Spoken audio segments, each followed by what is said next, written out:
On today's episode of Bucked Up. Oh, I got a baby on the way. You have a baby on the way? Yeah, yep. Congratulations. Thank you. I think I announced it once. I put it like in a story, but I'm like, it's a weird thing to announce. I don't know. It's such a personal, private thing, and here I am saying it on a podcast. Yeah.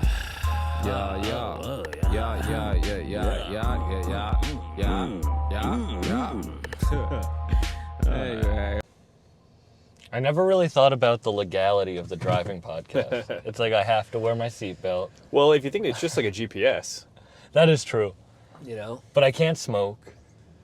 But why not? I mean, Is smoking and driving illegal, or is smoking, driving, recording illegal?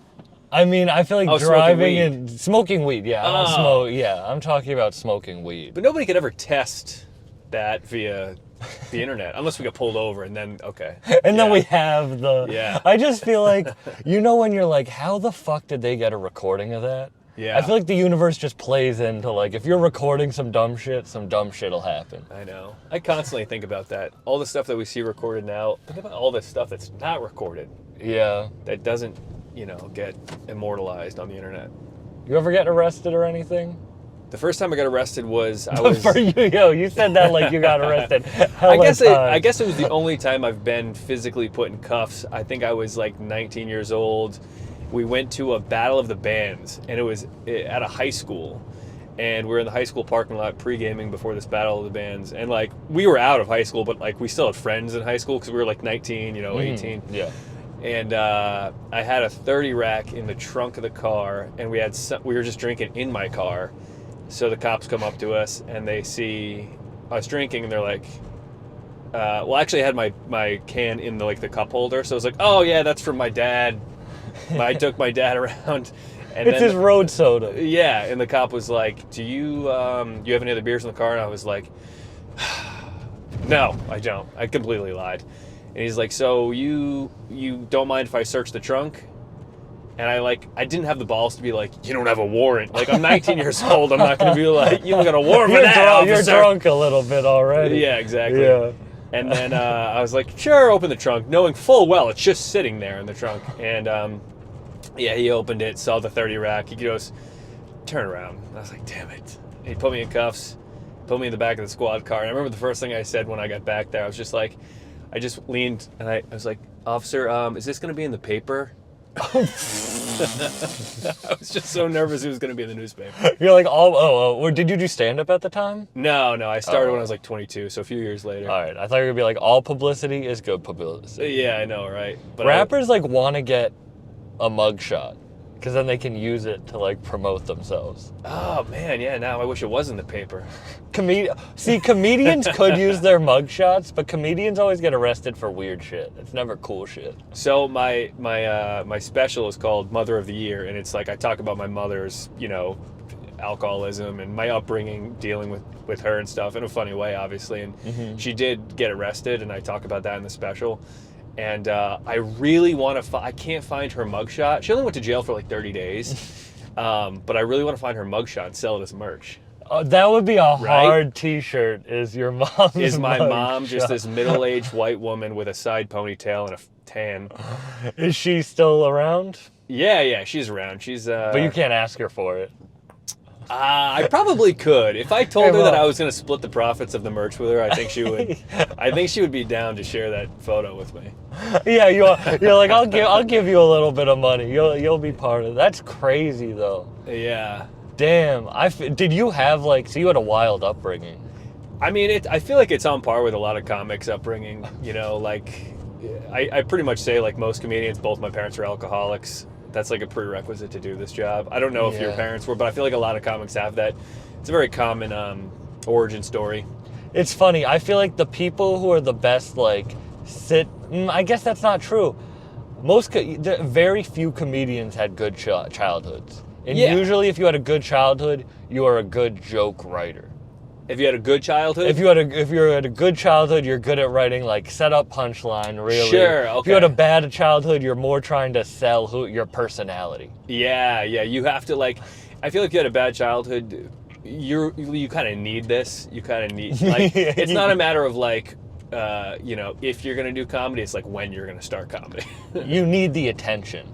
Yeah, it's like we didn't get affirmation enough when we were kids, so we needed to get that laughter. You recorded a special and then didn't put it out, right?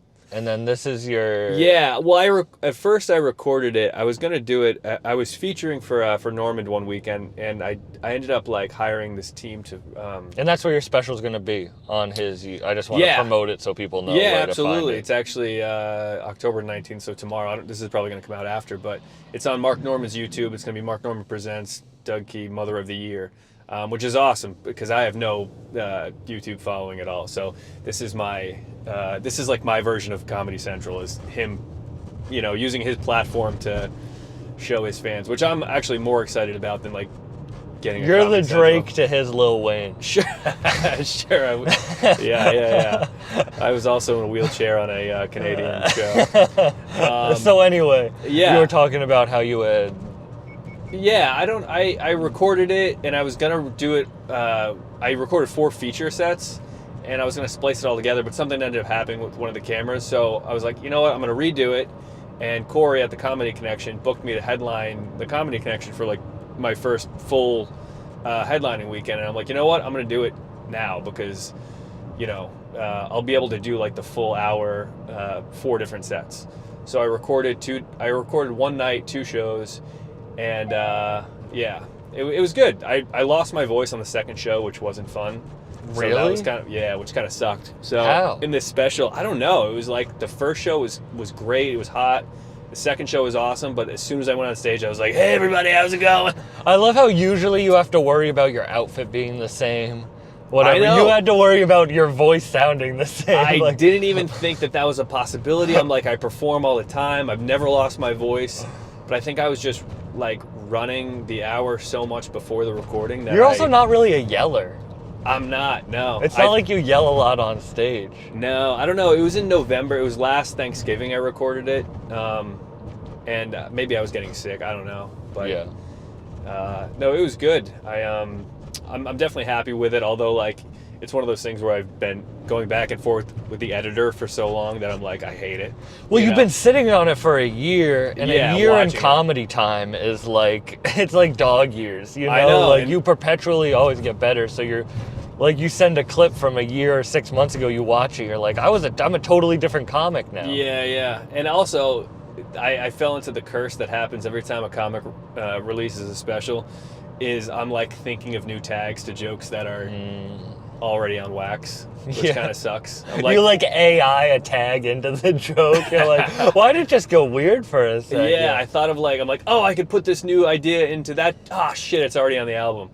So, I did the album first. I released the album like 2 months ago just so I could get like the album sales first. And then, because knowing full well that it was going to be on Mark's YouTube, and I'll at least get all the views from that.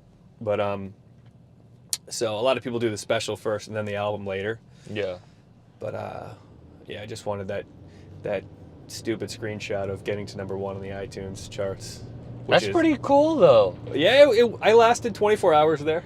That's awesome. Usually it's like 15 minutes, but I feel like I lasted a whole day at number 1. I do the same shit as you, and maybe it is a comedian thing, but we always try to like downplay our like. I know. It's like, I do the same shit though. Anything cool, I have to say something like bad after it. Yeah, or I have to like make it not, because it's like comedians can't be braggadocious. We're self-deprecating by nature, and we can't but we have to present as like on social media, like, hey, look at this accomplishment, this accolade, this achievement. But then deep down, we're like, oh yeah, but that's I could have done better. I could have done better. Literally though, Yeah. And then like people will be like, Sam, you're too happy online. Like you're posting like you're too, and it's like, do you want me to actually be sad online? Because I don't think people either want to see that either. Yeah, I also don't want to be the friends with people that are like, you're too happy, you're too nice. It's like, come on. All right, but comedians are like that. Yeah, I know. We're all... Where I had, shout out, do you know Brianna Woodward and Yes. Christakis? Killer, both killers. Both killers, and those are 2 of my best friends, and I had them on my podcast, and a lot of people who listen to my podcast aren't like in the comedy world, so they don't know. Yeah. So I had someone watch the podcast and hit me up and be like, why do you have people on that hate you? And I was like, those are literally like my two best friends, like Yeah. in the whole world. It's just, that's the comedy way. I'm concerned, like when somebody isn't making fun of you or busting your balls, that's like, they don't know you. Not that they don't like you, but they don't know you well enough yet. So when somebody's like actually taking digs at you, you're like, you like me. You really like me. When you have like you don't want people being yes men. Right. Because I'll be real with if I know someone really well, I will bust their balls. But then I'll take it too personally sometimes. Yeah, I don't know. I'm definitely, people after shows are like, "Oh, you're such a handsome guy. What do you do in comedy?" And I'm just like, "Oh, stop. I don't want it." It's like I feel the most uncomfortable when I'm getting that. I'm like, say something about my comedy, not that. Not what I look like. Yeah, you know what it's like to be a hot girl. When you're a comedian and I don't deal with that. It's the only job in the world where it's like a handicap, to not look like a stereotypical comic. I don't know. It's people are gonna hate you for what you just said. I know. I hope Totally. But it's the same thing when people are like, "Oh, how do you stay in shape? What's your secret?" And I'm like, genetics. I don't really do too much. And they're like, "I hate you more." Yeah. Unless you can provide them like a step-by-step process of how you got the way I don't know. That's super funny because a lot of people will be like, Sam, you seem very confident, like with you not giving a fuck. Right. It's more like, I'm really quiet because my head's always an anxiety attack. Yeah. And then that comes off as being stoicism when really I'm just in my head the whole time. Right. Well, it's like the Kanye West thing where he's like, "You're a genius." He knows he's a genius. He thinks he's a genius. It's like, I don't know. It's just like, I was gifted by God like this. It's like, come on, buddy. Relax. What type of music do you listen to? You don't listen to rap that much? I do listen to rap. I'm not like, I probably don't know a lot of the people that you've interviewed, but I did my homework and I watched some of your, and I listened to some of their music. And I'm like, I'm a fan now. That's awesome. Yeah. West Side Gun. Crazy, right? That's his name? That's his name. Oh, thank God I said it right. Yeah. Yeah. But I grew up on 90s hip hop and, They bring that back, yeah. Yeah. I was going to say, what rapper do you think would be the best comedian? Well, I'd like to say T.I., but we already knew that didn't work out. Is he listening? I was supposed to open for T.I. doing stand. Is he still doing it? Yeah. He has T.I.'s Ha Ha Mafia, which is like his label of comedians. Okay, and he tours with the Ha Ha Mafia? Yeah, and so I opened for them, T.I.'s Ha Ha Mafia in Buffalo at Town Theater. Okay. Town Ballroom. And they definitely... Oh, I hope this doesn't come back to bite me. But I'm just going to say what it is. Right. I'm just going to say what it is. So till I got there, I thought it was T.I. and his Ha Ha Mafia. But I got there, sold out theater, and they're like, "Oh yeah, no, T.I.'s not going to be here. It's T.I.'s Ha Ha Mafia, not T.I. and his Ha Ha Mafia." Okay. I wonder if the Ha Ha Mafia is are well-respected comedians. They are. They're Erica Duchess. Oh, okay. Was one of them. Brandon. So they're not all rappers turned. No. Gotcha. They're real comedians. T.I. was smart with it. Right. Because he only has to do 15 minutes and then a song at the end. And then you have killers. K-Dub was another one. And then Brandon Marshall. Yes. Yeah, he's great. Yeah, who opens up for Dave Chappelle. Yeah. It was the three of them, and then me, and then this dude Terry King from Buffalo. Yeah. I thought it would be smart to end my set with a boy in the striped pajamas bit. That's a funny joke. I got booed in a theater. In a theater, I got booed. Yeah, I was like, I don't give a fuck now. Yeah, man, theaters are bombing in a theater sucks because it's just 1,000 people. Silence is deafening in a theater because it's just that many people being like, "No, you should remove that from." You know what's more deafening? Booze. Yeah. Yeah, that's like the Apollo right there. But it was literally like that. That's what people wanted because it was it's more like a rap show, you know? Right. Worst bomb you ever had? Ooh, I think I was going. This was early in my stand-up career when I was at the Comedy Connection. It was like a Sunday showcase, and it was when a new Fast and the Furious movie was coming out, and I'm like, this is a perfect time to work this new 7-minute Fast and the Furious chunk that I wrote. It was basically like a one-man show about all the Fast and the Furious movies leading up to the latest one. And I'm like, oh, these are all going to crush. And mind you, Comedy Connections, East Providence, blue-collar crowd, they don't care about the Fast and the Furious. And it was like, I was closing out a new talent show. So it's all people that like brought their family and friends. And I just closed out. I was like, so, Fast and the Furious, that was a pre-9/11 movie, right? I just like started with a 9/11 reference in the Fast and the Furious bit, and it was literally 7 to 10 minutes of just straight crickets. I got off stage, and Dave, one of the owners, just, he does this thing where he takes his hat off and he runs his hand through his hair. He goes, Dougie, that was bad. That was bad. And I was like, I'm sorry. I was like, I honestly thought that was gonna do okay. Oh yeah, that one stung when one of the owners watched it. No, it's rougher when people are nice about you bombing.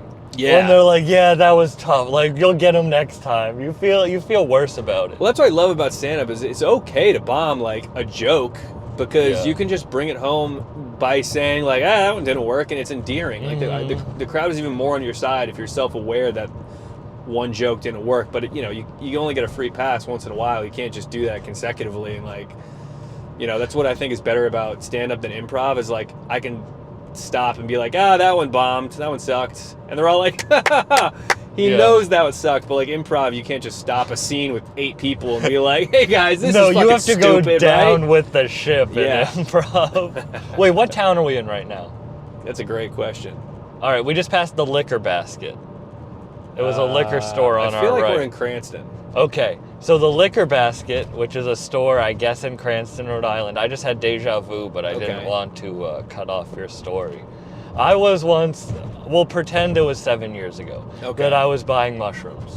Okay. In the Liquor Basket parking lot. And I got the type of car from the person, and so I pull in the Liquor Basket parking lot, and I see the car pull up, and I get out, and I walk over, and I get in the car, passenger side, and I sit down, and the guy next to me is on his phone, and he looks at me, and he just starts screaming. Like, what the fuck? It was the wrong car. It just happened to be the same car. I just got in a stranger's car. Oh, God. I Robert Downey Jr.'d him. Yeah. I feel like that happens a lot with Uber, like, Uber drivers or whatever, like, or not even Uber driver, but you think you're getting into somebody's car that's your Uber driver and it's not. Yeah. I've definitely gotten to the wrong car, just like on a corner. It's like, black Honda Accord. I'm like, this has got to be it. And I just get in somebody's car and they're like, ah! Getting in the back seat, I feel like it's safer. They're like, we're not going to rob you. Yeah, Getting in the passenger seat, I think you're like, oh, that person's right there. Yeah, I mean, unless you have a baby in the back seat of the car. That's true. You don't want, unless you hate that baby. You're like, take that shit. Yeah. Oh, I got a baby on the way. Do you have a baby on the way? Yeah, yep. Congratulations. Thank you. I think I announced it once. I put it like in a story, but I'm like, it's a weird thing to announce. I don't know. It's such a personal, private thing, and here I am saying it on a podcast. But. Wow, I feel honored that you break the news on here. Yeah, you heard it here first. Wow, that's awesome. Yeah, man. Planned? No. I hope you don't mind me asking that. Unless my future child is watching, then yes. Are any babies you planned? are a gift from God. Yeah, I know. I mean, I was definitely an accident. Were you planned? Definite. Actually, no. But I'm an only child, and I knew they wanted a kid. Okay. But like, I think I was as planned as you can be. But as I said, I don't think anyone was really planned. Yeah, that's true. No, are you excited? Like, how do you feel like it's going to affect your career? I don't know. I think what I've heard is that it really lights a fire under your ass as far as like you find new ways to be creative because it's like more of a fight or flight response to like provide for your child. So you like you stop caring what people think. You just start, like for instance, with comedy, I'm like, I don't want to post this clip because that's not as funny, whatever. But like. Now it's starting to transition into like, I'm just going to start putting whatever out and then see what sticks. Yeah. Instead of being like insecure about shit, just, nothing means anything. you know. Has your mental state changed yet? Have you gone into like dad brain mode? I think that's the beauty of a woman carrying the child for 9 months, is it gives you like a lot of time to mentally prepare and like start getting into that dad brain. So like you don't know until it's actually here, but I feel like I'm slowly visualizing what it's going to be like to be a dad, and like that it's going to be hard, and it's going to be, you know, every time I have a moment to sit down or take a nap or relax, I'm like, oh, I'm not going to have this. Yeah. You know? So. But you also don't really need that. Yeah. Like, I don't optimize my time. I feel like I optimize my time well, but if I really, like, put, like, a schedule down of what I do with my time, I fuck off a lot. Yeah. Yeah. Yeah, I definitely think it's going to make all those little gaps where I do have free time, I'm going to take advantage of them a little bit more. But yeah, so. That's awesome, though. Yeah, man. You want kids? You have a lady, right? No, I don't have a lady anymore. Hey, breaking news on the podcast. Hey, we're both announcing shit on the pod. I keep that shit private, too. Yeah, you know what I mean? It's, early on in the podcast, someone tried to dox my mom. Oh, my God. Which was weird. So I was just kind of I just tried to keep that side personal. Yeah. All right, so you're single, so I can... But I am single. There we go! That would go viral. Yeah. I would go viral, and the video would go viral. No, I do want kids someday, but like, all right, how old are you? I'm 36. All right, so I feel like that's like a good age in today's society. Yeah, and I was like totally fine with like waiting till later even, but because it just happened and it wasn't planned, I was like, oh shit. But then I thought about it, I'm like, you know what, I'm not getting any younger, and like I might as well let's do it now anyway. If I want kids, then why are we gonna even have the conversation about not having it if I do want it, you know? And obviously she had a decision to make too. But yeah. So oh my God, I forgot. So I just interviewed this rapper 2 days ago in New York, and he has 20 kids with 20 baby mamas at 29 years old. Wow. That reminds me of the clip that's going around, that guy that's just like, real bad man. Yes. He has I'm sure he's a great guy. Oh, but he's really rich. He's a fire rapper. But imagine having 20 kids with 20 baby mamas. Wow. What are Thanksgivings like? I asked him what our holidays like. But here's the thing. Are all of your kids ever going to be in the same room? No. But I think it's more of like, it goes back to you're a king and you just want to like have as many possibilities of success below you. Yeah. And if you have the money for it. Yeah. He said he goes, I wouldn't have 2 kids with a woman unless that was my wife, and I haven't met a woman who's my wife yet, which I think is hard. This episode is sponsored by Infused Productions. They are the best in cannabis products and events. Make sure to follow them online at Infused Productions. That's INFUZED Productions, and check out what they have going on. Let's get back into it. The whole reason I bring that up is you were talking about the decision. Yeah. As I asked him later in the interview, listen to the Jay Fizzle interview, that's who it is. I asked him, what's your biggest purchase regret?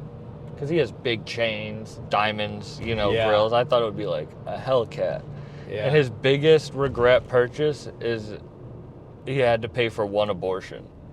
And that's what his biggest regret was. And then that he had to pay for it, or that he got the abortion? That he had to pay for. And then that's his biggest regret purchase. And he grabbed my hand, looked me in the eyes. He goes, promise me you'll never pay for an abortion. Wow. Which I think is crazy because I don't know how to get them for free. Yeah, I've paid for Plan B pills for sure, but not an actual abortion. Which I guess that's just what came to my mind. Jay Fizzle. Well, what's not fizzling is his sperm count. No, that's a real man right there. Yeah, his fertility is not fizzling one bit. Oh, that means because he's 29, he must have had multiple women pregnant at the same time. Oh yeah, I wonder if they have like a book club that they all kind of. What book are they reading? I wonder if there's a text thread at least between some of them. where it's just all exchanging pictures of babies. You know, damn, that is a... Imagine, but you're having one kid. Imagine you're like, yo, I got 4 or 5 kids on the way with 4 or 5 different There's got to be women. a threshold where it's like, whatever, let's just do more. I'm talking about this, about the whole thing is he optimizes his time. To have that, he knows how to use time properly. Right. And I mean... He's not watching any movies. No. But what's weekend visitation going to be like? I mean, I doubt you're seeing your kid that much. Yeah, that's true. If we're being honest. That's true. Well, good luck, Jay Fizzle. Do you want more kids, or is one good for you? I do want more. You know what I want? I want when I'm an old man, I want there to be a scenario where there's like a meeting about me. You know, I want my kids to have like some sort of powwow, like, what are we going to do with dad, you know? So I feel like 3 is a good number. Like Succession? Yeah. You got to have your Romulus, your Shiv, your Kendall. Yeah. I do want, at least, I think sibling, I mean, you're an only child, but like I had a sister that was very close in age, 15 months younger than me. And then I had a youngest sister who's 15 years younger than me. Oh, wow. Yeah, that's when my mom got remarried and my stepdad wanted a kid. But yeah, so I think siblings are definitely important, or not mandatory, but I think they're nice to have. Especially if you have parents that are like, you know, booze bags like I had. And my parents are sober now, but you know, when I was a kid, it was like there was some rough stuff. So you relied on your siblings to be like, hey, mom's crazy, right? Are you a partier? I mean, I partied, but I was never like the king partier. And that's the thing with parents that like drank and did drugs a lot. It's like I could have easily gone down that path. Like it was either be like them or do the exact opposite, and I definitely did the exact opposite. I still drink and like, you know, partake in things time to time, but like I have a perspective that I think you can't get if you don't see that at an early age, you know? Like I know what not to do. I think most of my life lessons have been like what not to do instead of like what to do. Yeah, there's like a reason I've never done coke. Yeah, if that makes sense. No, same. You see the size of his nose? I would ruin the party. Usually snorting an 1/8 and a fucking an 8-ball. This is a large nasal cavity. So, yeah. I've also never seen someone do coke, like, because I'm never on coke. I've never seen someone do coke and have a good time. No. They always are just like jittery. They're always jittery, or it's very short-lived. If they appear like they're having a good time, they pitch a business plan they want to start, or something they want to do like tomorrow, or a podcast. Yeah, a lot of podcasts were started on coke. I know. Maybe I should do coke so I can start a podcast. You've never done it? A podcast or coke? I think, you know what? I thought I did coke one time, and then my friend, you know, years later, I was like, oh, remember when we did coke that one time? And he was like, that wasn't coke. He's like, that was crushed up Molly. And I was like, I swear to God, I did coke. I thought that was coke. You're like, that's why I had such a good time. Yeah, and I don't even, come to think of it, I don't even remember it like affecting me in any way, because I think I was just drunk, so I don't know. But yeah, that was like in my early 20s. You have any liquor you can't drink? Not that I can't drink, but, you know, just the ones that you just have bad experiences with. Like, Jaeger was, like, the thing to do when, you know, when we're 21. Just Jaeger. And now it just, the smell of it repulses me. Yeah. You never, like, had a night where you went too hard? My 21st birthday, I got pulled on stage. There was an AC/DC cover band called Dirty Deeds. I don't know if you remember them. No. They were in, like, the Rhode Island circuit a lot. And the lead singer sounds just like, what's his name, Angus, whatever, the lead singer. And you know that song, The Jack, like, he's got the Jack. Mm-hmm. So I was, like, literally in the front row at this concert on my 21st birthday. And the guy, like, points at me, brings me on stage, and has, like, a whole bottle of Jack and pours, like, a snifter.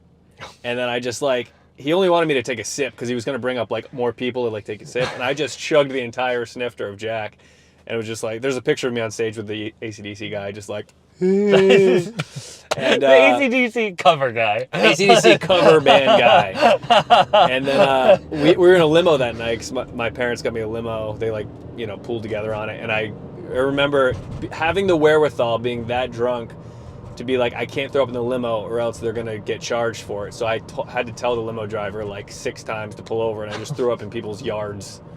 Oh no. Yeah, it was rough. That was a rough 21st, but very memorable. You were like a shitty Santa Claus. You just pull up with a limo door to door and vomit on their front step. Hey kids! Next house. I love that the driver was just like, at least he's not vomiting in the car. Oh yeah, I'm sure he was thrilled that I was like, had the respect enough, the decency to tell him to pull over. But my friend got banned from Uber for throwing up in the car on his 21st birthday. Really? Yeah. Damn. Yeah, he like ruined the banned from all Ubers, not just all Ubers. Yeah. It was so bad. What, do you have a good rating on Uber? I hope so. One time, I have a good rating, but it went down a little bit, and then I remember getting an email from Uber, or maybe it was Lyft, I forget which one, but I got an email from one of them that was like, we value, our drivers, so please respect our drivers, whatever. And I was like trying to think, like, what did I do? Like, I'm like racking my brain. Did I say something? Because I'm usually very pleasant with the drivers. I talk to them, chat them up or I don't chat them up, but if they're chatting me up, I'll play ball. And I'm like, I've never smoked in a car. I don't know. Maybe I was like late, but you literally can't think of something. I can't think. Have you ever called an Uber for someone? Oh yeah. Yeah. Yeah, that's what happens right there.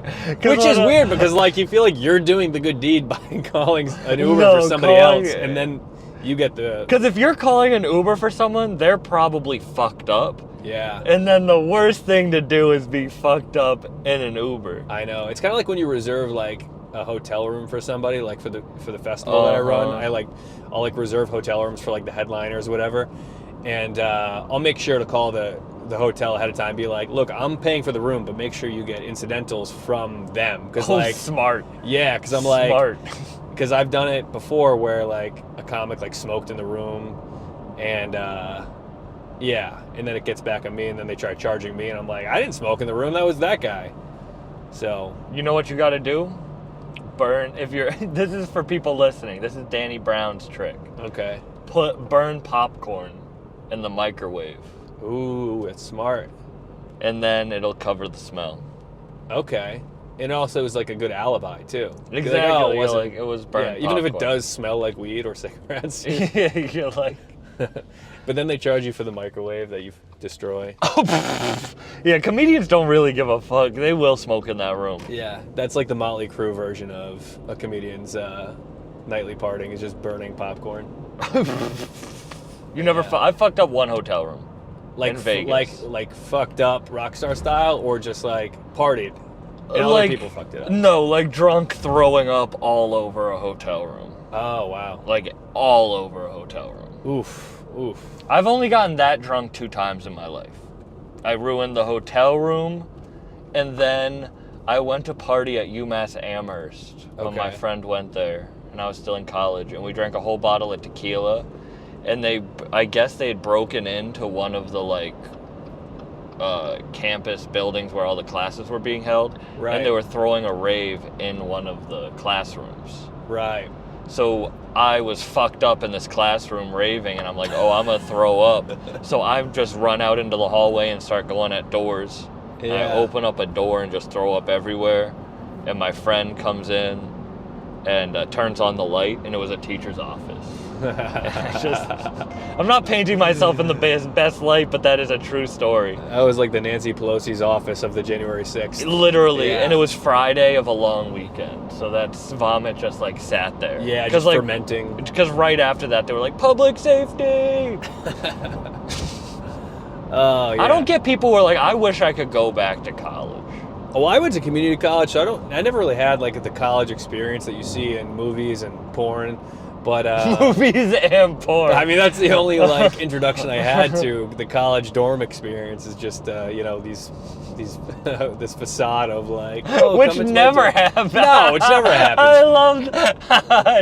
No one's ever been hanging out in a college room and an orgy just breaks out. No, but I have like dated girls where they're like, I'm like, oh, did you like live in a dorm? She's like, yeah, I lived in a dorm. And I'm like, so how do you guys bang? And they're like, oh, we just do it quietly under the covers while like our roommates in the room. And I'm like, that sounds like how a porn starts.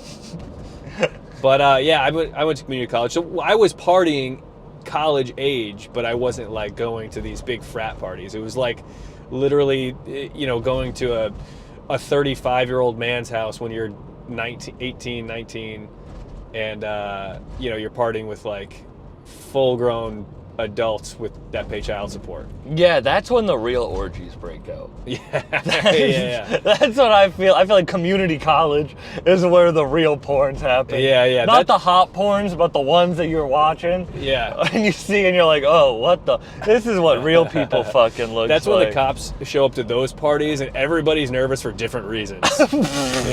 Like one guy's like, fuck, I have underage people in my house, You don't want one kid's like, my dad's gonna kill me. People at an orgy. Yeah, no, you definitely don't.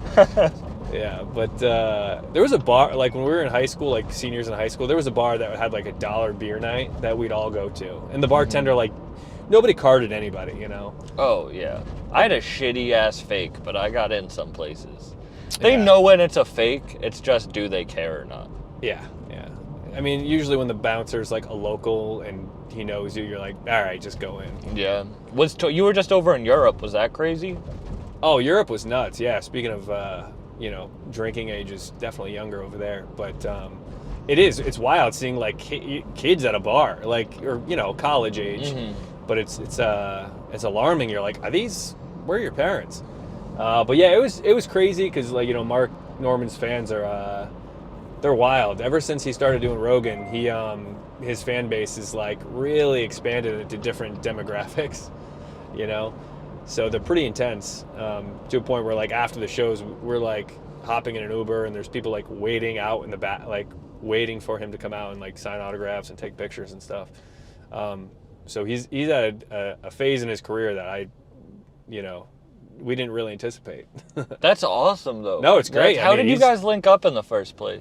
We both did the Boston Comedy Festival together in 2013. That's where I met him.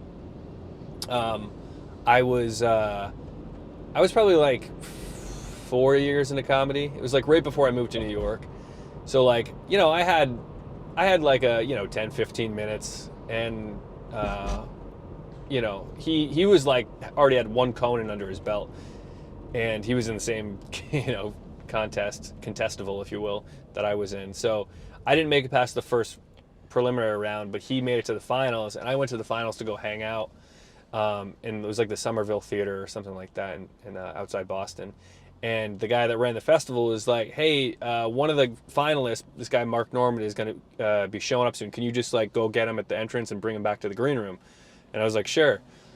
So he showed up, and I knew what he looked like. He didn't know what I looked like at the time, and I was just like, "Hey, Mark," and he's like, "Ha ha ha ha ha," and I'm like, "Hey, I'm Doug. I'm bringing you back to the green room." He's like, "Hey, Doug, big fan." Did his whole thing. He hasn't changed in 12 years. It's pretty fascinating. But yeah, that's when we first met, and then I moved to the city and then started doing the road with him because I had a car. He didn't have a car in the city, so he texted me to do like all these one-nighters in like Connecticut or New Jersey or wherever, and pretty much anytime he was doing a club in like the Northeast, like Comedy Connection or Boston or Connecticut, he would have me feature for him. But I will say that he does use a lot of like younger comics. He does a lot for new comics for sure. Yeah, but you have the special coming out as the like Mark Norman Presents. Yes, it's funny because he actually kind of pitched the idea to me. We were talking in the car one time about YouTube analytics, and like I have no idea how YouTube works. That's one thing I regret, is like not really learning how, because it's like skyrocketed people's careers, and I just haven't like really delved into it. And I was like, so every video you post, like, can you see how much revenue it generates? Like how, like, and he's like, oh yeah, there's a whole analytics page that you can see how much it, the reach it had, how much money it makes.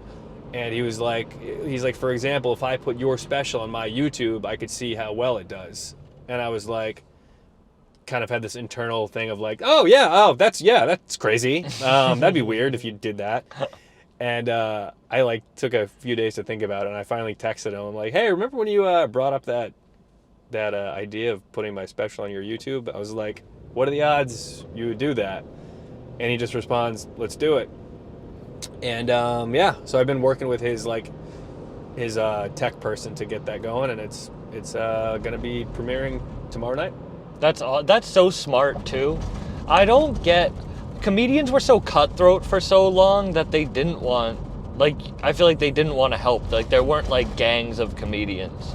But now it really, like, it helps. Like, if comedians have other comedian friends, you're not going to be able to create enough content to fill someone's time. But if you have a bunch of friends that are funny too, you can fill their you just help putting people on, and then it helps you too. It's really a win-win, and obviously I have more to gain than he does from this. I get the views, and it'll generate some money, and like, you know, it also generates some money for him, because, you know, if people watch it all the way through, the more ads play and blah, blah, blah. I don't know how that works, but, you know, he'll get a cut. You know, we worked out a little split of whatever it makes, so it's no skin off. He just has to click upload, and, you know, he gets a few bucks out of it. So, you know, obviously the only downfall is if people are like, hey, this sucks, why are you putting on, you know, these unfunny people? But that's just the fears that my brain goes to, you know? Yeah, that's cool to hear how long you guys have been working together, because I do bet that some people will see that and not understand how long it took for something like that to happen. Yeah, it definitely wasn't overnight. I mean, like, I'm going on 13 years in comedy, which is, you know, it's not long for a lot of other, you know, people that have been doing it way longer than me and are like legends, but I feel like it's enough time to where I'm like, okay, I have a solid hour that I've been working on for the last over decade now, and Mark's seen it, you know, several times on the road. You know, he helped, you know, give me a lot of the opportunities to craft it, and, you know, has given me tags and stuff. So he trusts that, like, all right, if I'm doing well on the road opening for him, then the people that subscribe to his YouTube channel will like it as well. So yeah, I hope that's the case at least. Well, he wouldn't do it if he didn't want to, like, tarnish his like, if he thought it was going to tarnish his brand. Exactly, and I feel like he would have come up with some excuse that. See, you're coming up with the excuses to try to be like, how could this happen? But it's because you put a lot of time, and you put a lot of effort, and you put a lot of work in, which at the end of the day is the only way to get to success. Yeah, and I did. People think it's all handouts. Right, totally. It's not handouts. Like, again, he did mention it, but I had to follow up and ask him, like, hey, would this be something that you'd be interested in? I was like, it would be a huge game changer for me. And so it definitely isn't something where I'm just like having all these opportunities thrown at me. Like, I actually have to put in the work. I have to consistently do well in front of him. But aside from that, like, I definitely am excited for what it's going to bring in the future, and I could start headlining more clubs on my own. And oh yeah, to be able to reach out to people with that under your belt, you'd be able to get really. Yeah, like, it's something that will help your career for forever. Right. You know? And I'm glad it's under his, because, like, Comedy Central or Netflix, it's like, those are all amazing opportunities for comics, you know, in the past or even now, but not really now. But not really. Like, there's not, like, having a well-respected comic say, like, hey, I believe in this guy, I think he's funny, you're gonna like him, means more to me than, like, a room full of Comedy Central executives in suits being like, oh, he's next in line because of XYZ. There's no mainstream anymore. No, there is nothing. The mainstream is like Norman, Gillis, Rogan created the mainstream, and that's the opposite of mainstream. Like, that's how it was created. Yeah, there's still like a hierarchy in that sense, but you just have to kind of be okay with wherever you are right now, and just know that there's always room to grow. Like, no matter where you are in your career, if you're at the bottom or the top, like, you're always gonna fall asleep at night being like, shit, I gotta do more. Yeah. There's never like a point where you are like completely content. And I think if you are, then you get complacent, and your career kind of comes to a little halt. I think whenever anyone brings up Matt Rife, they like to shit on him now, because he just kind of like popped into people's vision. Yeah. And it's not even like, oh, I'm the but when I look at his story, like, he's the king of just like independent push, No, yeah. And just like grind for hella long, and then you Yeah. will just pop out in the mainstream. Because he's not mainstream at all until he just became one day. Yeah, no, You know, it was an independent grind. I'm pro Matt Rife. I think the more eyes that get on comedy, the better. And I think even though like whatever, he's not everybody's cup of tea, and you know, it's not like he has any jokes where I'm like, that's gonna be a legendary bit. I still think that his presence bringing people to the stand-up arena is positive for our for this industry, because you know, they say like we're in another comedy boom right now, and it's a bubble that could explode at any second, but like I don't think it will, you know, with the internet and the more exposure to stand-up and reels and stuff. I think it's here to stay for a long time, and guys like Bert Kreischer and Matt Rife, and even though people, you know, have things to say about their forms of comedy, it's like whatever, because those guys have people right underneath them that are adjacent to that success, you know. It's gonna rival music.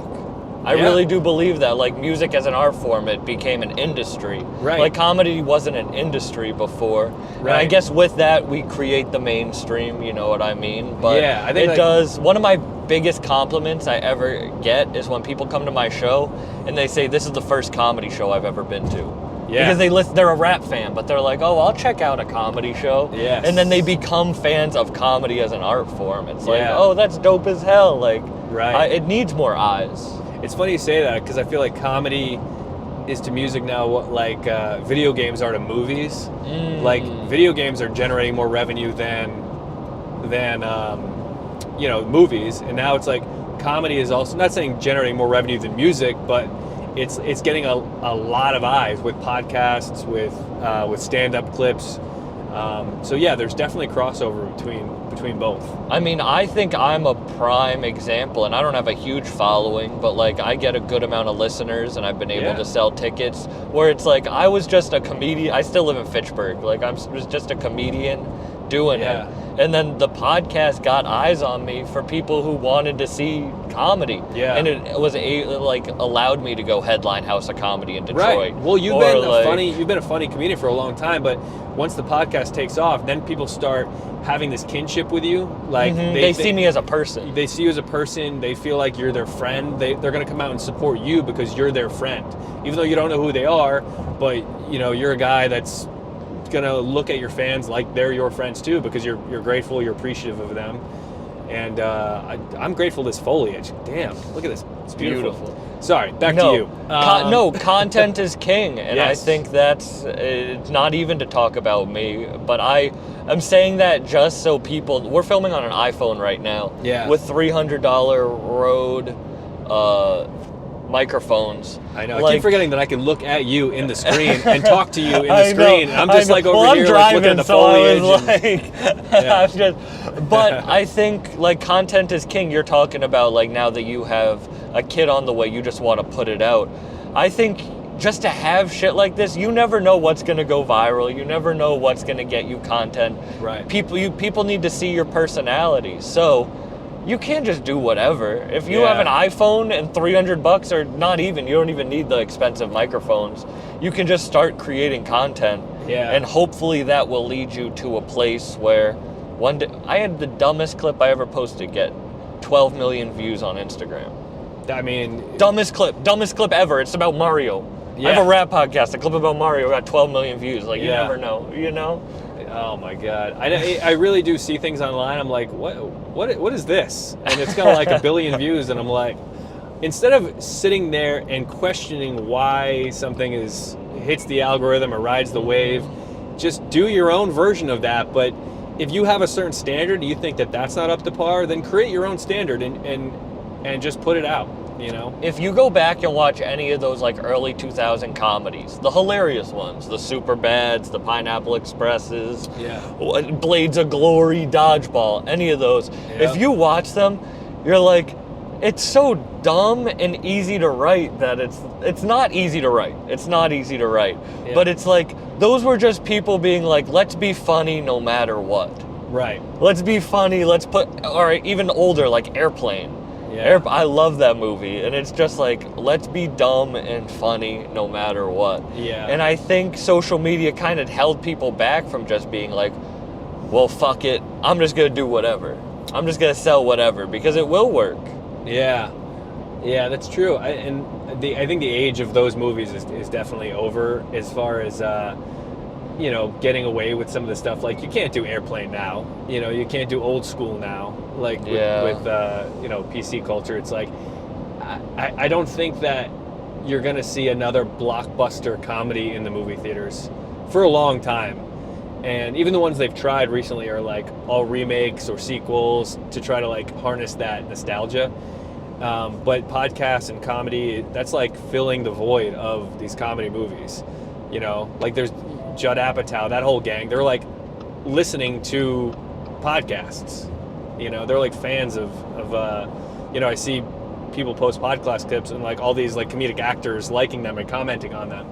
So that's definitely the new outlet for comedy in general. Do you think PC culture is going to ruin that? Because I feel like the new wave of comedy, like I watched Shane Gillis's new special. Oh yeah, incredible. And he called so many things like gay and retarded that it was like almost funny to me that I was like he's going over the top with this to show that it's kind of over, That's true. And you're right. Netflix isn't like YouTube. Like that had to be vetted by people. Mm-hmm. So, it's true. I don't know the answer. Everything's changing constantly, and you don't know what's what. But I think now that we have like this writer strike and actor strike, that people are cracking down more on online content. I feel like. Do you think that if like people didn't get canceled for what they said, you would write crazier jokes, or do you think you are the comedian that? I think it's not even you're worried about being canceled. I think it's a matter of like preserving your own self-image in a way. Like I don't know. Like I have family members and a professional career where I'm like, I don't know if I want this to be in the archives. Something I said, but like, Like, for instance, when I did my special, I recorded 2 different versions of a joke where I talk about Santa and how my mom would write a letter to me from Santa, and she would, misspell some of the words and put some of the letters backwards and use sloppy handwriting. So I did 2 versions of the joke where I was like, so when I was a child, I thought Santa was retarded. Or mentally retarded. And then I did another version of the joke where I say, like, is Santa special needs? They both get a good laugh. So I ended up going with the special needs joke just because like the laugh was equal and I didn't have to say retarded to get the same laugh. Yeah. And that was more of just a personal choice. Like, it's not like if you like Shane Gillis' special is fucking hilarious and I don't hear the word retarded and I'm like, cancel that guy, Yeah. But it was just a personal choice. Do you think about the character you want to create? Like, do you want to be like a public persona? You're talking about like professional career image. Yeah. Like, do you think about like the character you want to be or what you see your future in comedy being, or do you just go with the flow? No, that's a great question. I think everybody, correct me if I'm wrong, but like, do you feel like, and I'm answering question on the question, like, do you see yourself in movies or TV? Like, did you ever, because I think you do as a comic, you do see yourself like, oh, maybe one day they'll cast me for this role because it's closely related to my style of stand-up. So it's almost like you're typecasted with like whatever character you are. But I don't like, I personally don't think that I'm like a character stand-up. Mm-hmm. They say like if you can do an impression of somebody, then that's like the ultimate form of flattery. But it's like, I don't know if anybody can do an impression of me. And if they can, then I'd like to DM me your impression of me. But do you think that, like, is that something you wanted to do? I don't even know if I want to be I think, like, if you asked me when I started, I'd be like, yeah. But I also think, I hate how popular he is to talk about it, but it's like, I kind of did take the Rogan route. And I think, like, I'm not as popular as he was when he started the podcast type thing. Mm-hmm. But it's like I kind of took that route where I feel like I have created the path I'm on, and it's going to be, like, an independent one because of how I started.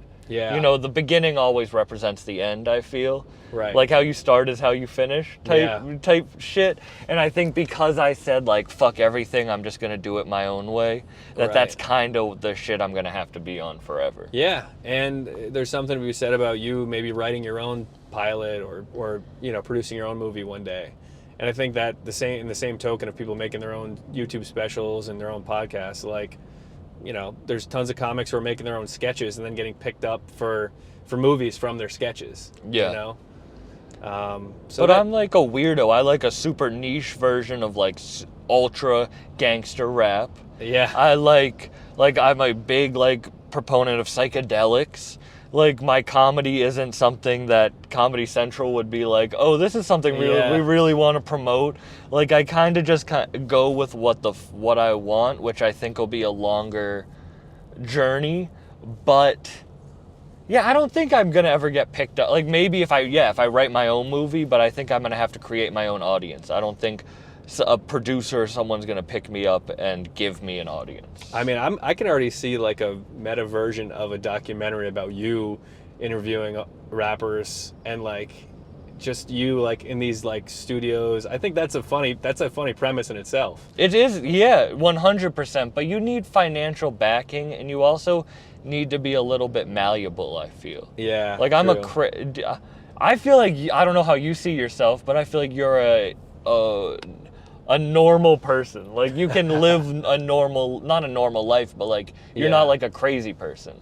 Like I see myself as externally. I pulled up fucking smoking a bong, driving. Yeah, it smells like bong water in here. It's all over my feet. It's wet down here. Like I like being like a crazy person at the end of the day. Now tell me, when you are reaching out to rappers to interview them, are you how do you do that? Are you like, hey, I got this podcast, I interview rappers, here are my numbers, I do well? Like how do you like get in these green rooms and stuff? So it's funny. So you know how like, all right, when this special drops for you, you have been vouched for by probably the biggest like up and coming, not even up and coming, but the biggest comedian out right now. So you use kind of like word of mouth. The West Side Gun, Griselda, Conway, Benny, like I'm on a Conway vinyl, like I'm one of the very few people who've interviewed West Side. Yeah. To get vouched for by them, those are Jay-Z, Drake, Lil Wayne, Rick Ross. That's their favorite rapper. Wow. So when I say like, oh, I got vetted by West Side Gun, like he said I'm all right. Or even Danny Brown, like I'm part of Danny Brown's collective as a comedian. Wow. To be like, oh, these people vouch for me, it gets me in those rooms. Kind of like how you can, it's not even used because you got there because of hard work.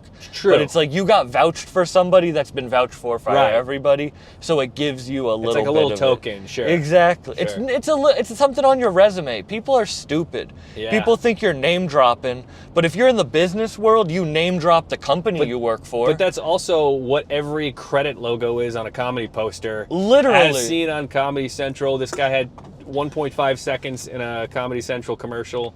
Oh my god! As seen on Amazon Prime, and it's like a movie that was they uploaded themselves. Look, I had a small little part in Marvelous Miss Maisel. I put Amazon Prime on everything. You know, I was just a disgruntled audience member smoking a cigarette. Still an actual Amazon show. yeah. But you know what I mean? Like that's kind of how I got it. Right. And I also think I am I'm not a danger to anyone, and also like I hope I give up. But also, good you're straight to energy. the point. You're like, you know, you reached out to me and you're like, hey, I'd love to get you on my podcast to promote the special. And I was like, perfect. That's helpful to me. And, you know, you get some content to post. And, But that's how it should work. I think people forget that it's a business. I think this is the East Providence. I can't do GPS with. But no, it's. All right, so I bet you when we didn't even talk about the Rhode Island Comedy Festival. Yeah. Do you know if I go right or left? We go left. Okay, perfect. Yeah. That's all. This guy behind me probably hates me. Whatever. You started the Rhode Island Comedy Festival. Yeah, I started it in 2015 in Newport, Rhode Island, where I'm from, and because Newport's a very like when you think of Rhode Island, like a lot of people they're familiar with Newport because it's like a tourist destination.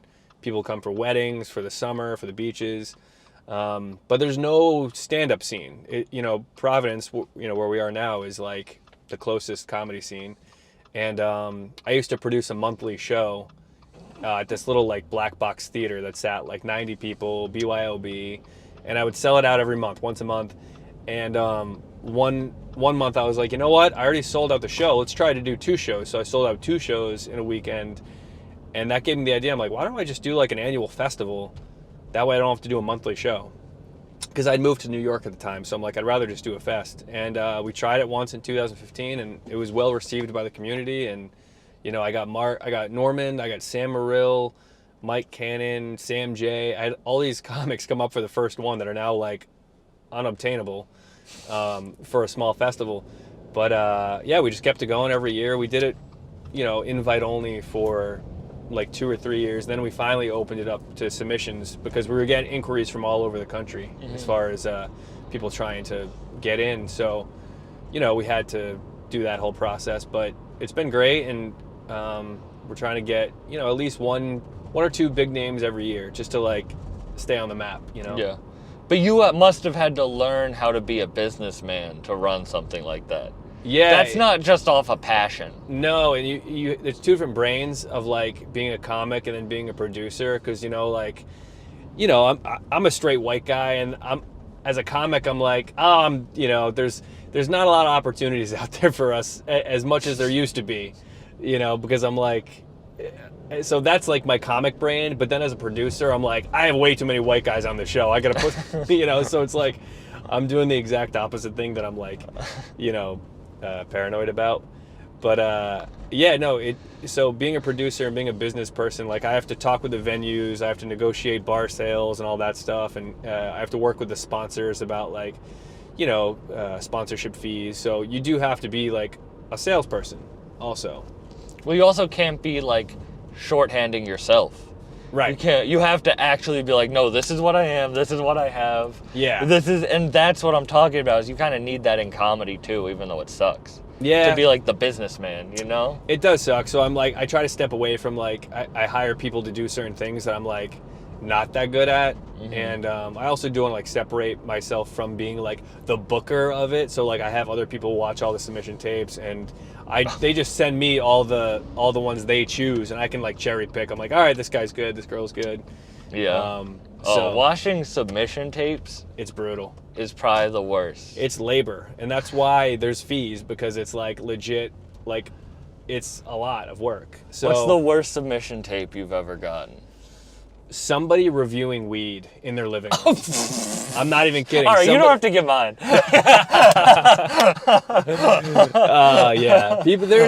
Comics by nature are just delusional people. Wait, they were reviewing weed in their living room? No, somebody literally just was like breaking up weed, and it was like trying to be funny, and they thought like, oh, comedy festival, this is a funny tape. But yeah, there's other ones, comics just like literally with a hairbrush in their bathroom submitting a tape like they don't know. You know, shaky handheld open mic tapes with the waitress walking back and forth. Or the person holding the phone laughing way too loud into the microphone. Fake. Yeah. Like, ha ha, ha ha ha, Yeah. filming it. Or you just hear dishes clinking in the background. It's a nightmare. But yeah, that's why that's why there's a fee. Where can people find your shit? I'm on socials at Doug Key Comedy, DougKeyComedy.com. And yeah, Rhode Island Comedy Fest. Come to that every May and October. And your special is out now. Special, Mother of the Year on YouTube, on Mark Norman's YouTube channel. And yeah, I'm going to be clipping it and putting stuff out there. So yeah, watch it, go like, subscribe, review. I got to get used to saying all that because it feels weird saying. No, all I that. understand. But you get it. I don't even say it on my own. Oh, you don't? Well, No, I like, should. subscribe, and review his podcast. Yeah, we didn't get in any accidents in the driving podcast. Yeah. Well, you were diligent with 10 and 2, eyes on the road. I'm impressed. I know. I was like, I can't get in an accident on camera. But now there's a cop behind us. Oh, yeah, there is. Is he on? That's all right. It's a she, so I'm not too she. worried. I'm going to go holler at her. Yeah.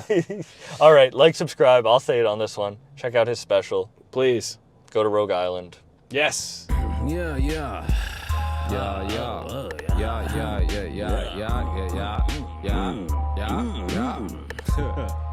Hey,